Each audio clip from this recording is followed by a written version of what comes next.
La Ilustración fue una corriente filosófica propiamente de la modernidad, pero también se conoce como un movimiento literario de la modernidad.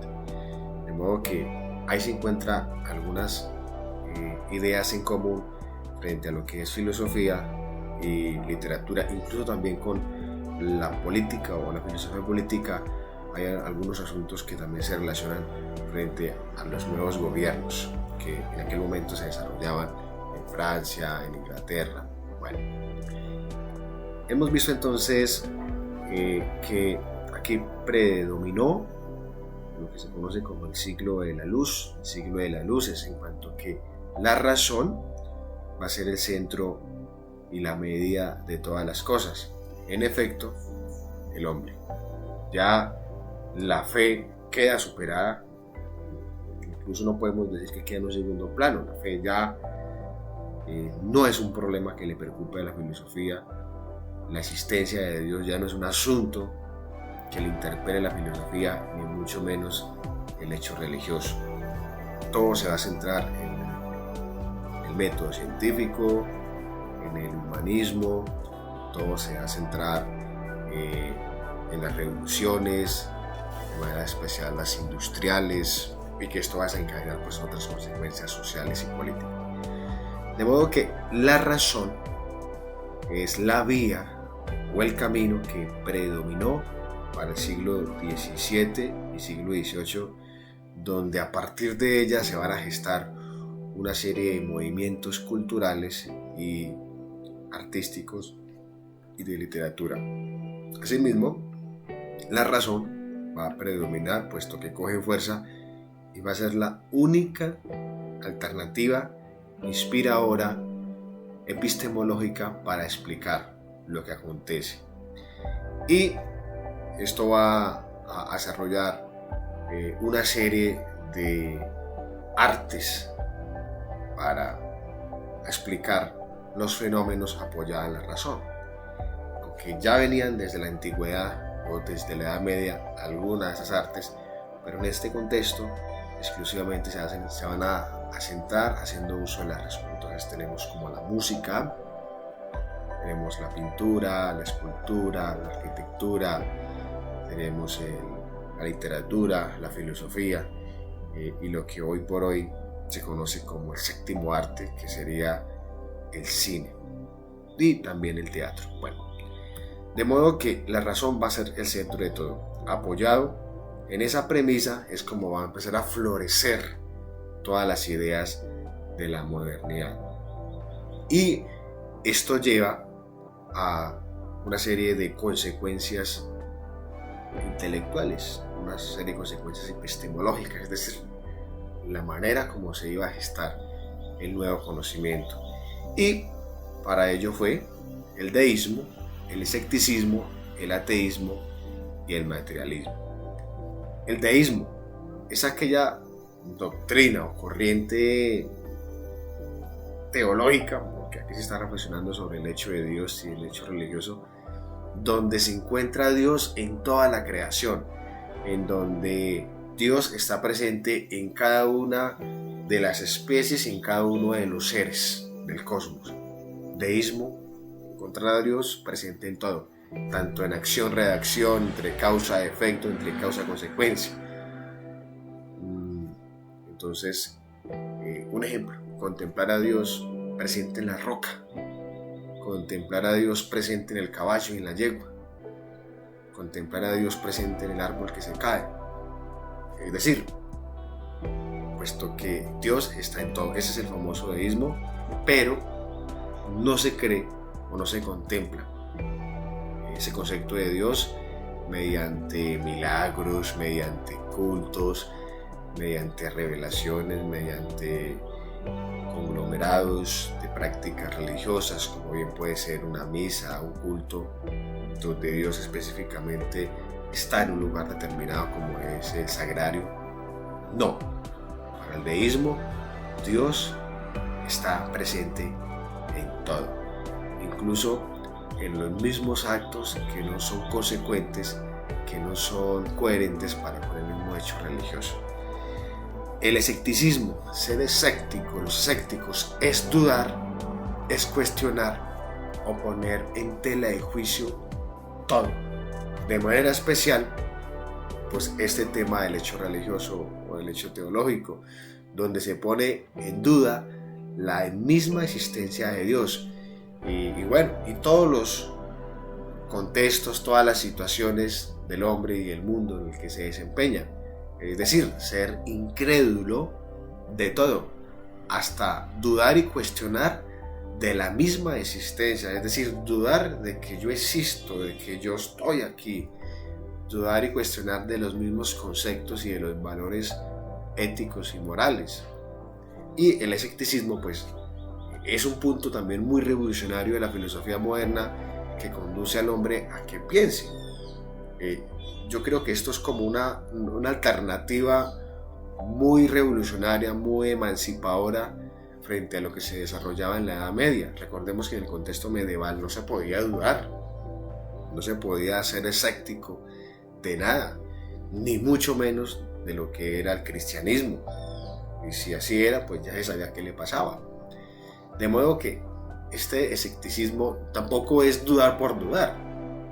La duda acá es una duda sistematizada, una duda organizada. Es decir, si se llegase a cuestionar o a dudar o a ser incrédulo de algo o a ponerlo en tela de juicio, es con unos argumentos fuertes que sostengan su modo de dudar.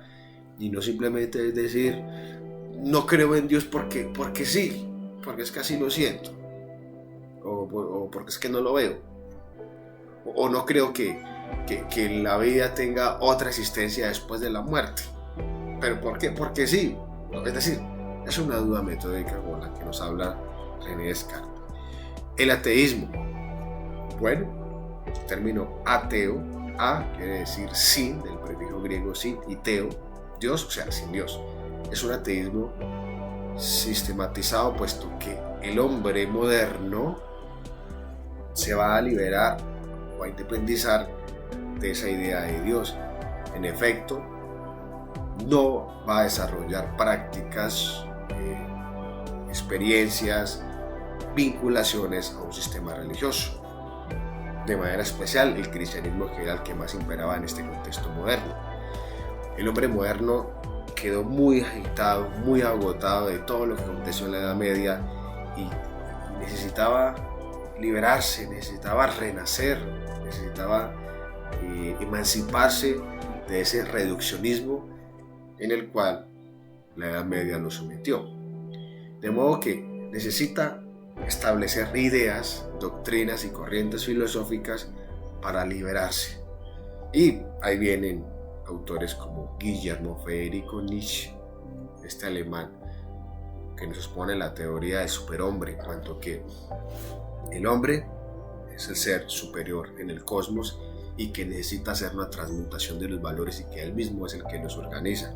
Y por otro lado viene Carlos Marx, también un ateo muy marcado, que supera esta idea con el concepto de que la religión es el opio del pueblo. Entendemos por opio que es una droga psicoactiva que lo que hace es dopar a las personas, como cuando alguien está ebrio. Y una persona ebria o una persona bajo las drogas, pues fácilmente se va a dejar manipular, se va a dejar conducir y controlar por otra, que está en sus 5 sentidos.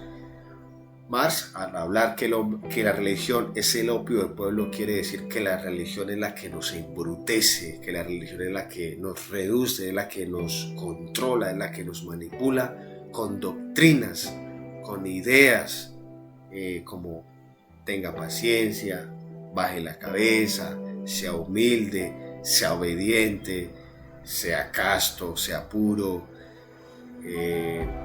Mujeres, sométanse bajo el dominio de sus esposos, aceptemos el deseo y la voluntad según lo que Dios quiera.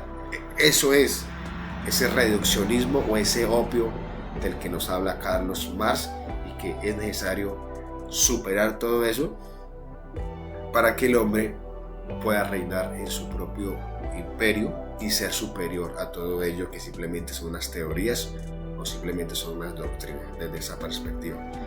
Bueno, entonces viene una serie de alternativas filosóficas que también van a conectar con literatura y con otras artes para superar a esta idea de Dios.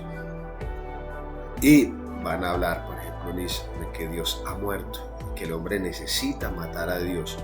Ese matar a Dios es justamente desvincular todo tipo de relación para con Él y que así Él pueda ser libre, para que sí Él pueda ser independiente, para que ella pueda hacer con su existencia lo que se le dé la voluntad.